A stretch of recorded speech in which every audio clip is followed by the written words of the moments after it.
Bonjour, ici Roch Giguère, un jardinier passionné. Bienvenue à cette capsule de passionjardin.tv. Aujourd'hui, on va parler des clématites. Alors, c'est un monde très excitant, surtout quand on voit une belle fleur comme j'ai actuellement, une fleur double. Alors, plusieurs sont attirés par la beauté de ces fleurs. Maintenant, quelle acheter? C'est souvent le problème. Alors aujourd'hui, je vais vous expliquer principalement les groupes de clématites. C'est très important au niveau de l'achat. Alors ici, j'ai une clématite. Là, habituellement, ceux qui sont à fleurs doubles, on va dire que ce sont des clématites de groupe 2. Et c'est facile parce que la plupart des producteurs vont l'indiquer à l'arrière sur l'étiquette. Alors ici, on le voit très bien ici, pruning groupe 2. Alors on sait exactement à quoi on a affaire. Alors groupe 2, c'est la clématite entre le groupe 1 et le groupe 3. C'était facile à dire. Mais ça veut dire qu'elle fleurit à la fois sur le bois de l'année précédente. C'est-à-dire qu'elle va avoir fait ses bourgeons floraux l'année précédente, celle où on est. Elle va aussi fleurir sur le bois de l'année, c'est-à-dire les nouvelles pousses de l'année. Donc, qu'est-ce que ça veut dire? Ça veut dire que comme les clématites de groupe 1, il ne faut pas tailler cette clématite-là à l'automne parce que déjà, elle a des bourgeons floraux. Alors, c'est important aussi de penser que si on est dans une région à risque de gel important durant l'hiver, bien, le gel va opérer une taille et justement, on va perdre cette floraison-là. Alors, si on a une clématite de groupe 1, il faut faire attention. Alors, le gel peut détruire les bourgeons floraux et annuler la floraison.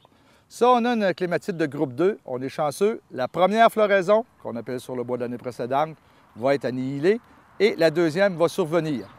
Et celle du groupe 3, eh bien, on est chanceux. Le groupe 3, toutes les fleurs sont sur la nouvelle pousse. Alors, c'est celle qui convient le mieux aux régions où qui demandent une bonne rusticité. Alors, pour finaliser, on va faire une plantation pour justement montrer les notions générales là, relatives à la plantation d'une clématite. Alors, je vais en choisir une à fleurs doubles aussi pour vous montrer un autre sujet. Alors, ici, on a une très belle clématite qui s'appelle la clématite multiblue. Alors, on voit une clématite à fleurs doubles, donc qui fleurit sur le bois de l'année précédente et sur le bois de l'année en cours. Alors, on dépote en faisant bien attention. Vous voyez ma main, alors, qui supporte ici la motte. On a un bon système racinaire, on le voit très bien.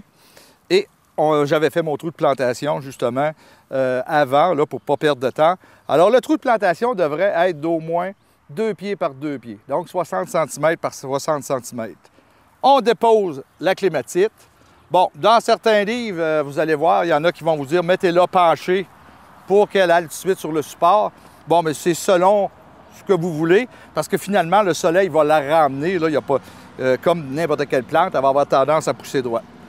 Vous remplissez le trou avec le substrat existant. Et là, très important, vous mettez un paillis pour conserver l'humidité. La clématite aime un sol frais.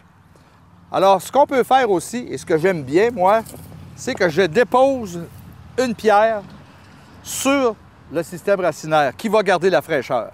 Et bien entendu, on peut mettre un petit arbuste aussi en avant. Mais évitez de le mettre directement dans les racines parce qu'on va être trop proche et il va y avoir de la concurrence. Alors, vous voyez ici mon support et la clématite va grandir tranquillement et s'enrouler autour du support. Bien entendu, il va y avoir un entretien à faire durant toute l'année. Mais on va voir ça dans notre prochaine capsule. On va voir l'entretien et le traitement de la flétrissure, une maladie qui est commune sur les clématites à grandes fleurs. C'était Roch Giguère qui vous souhaite bon jardinage.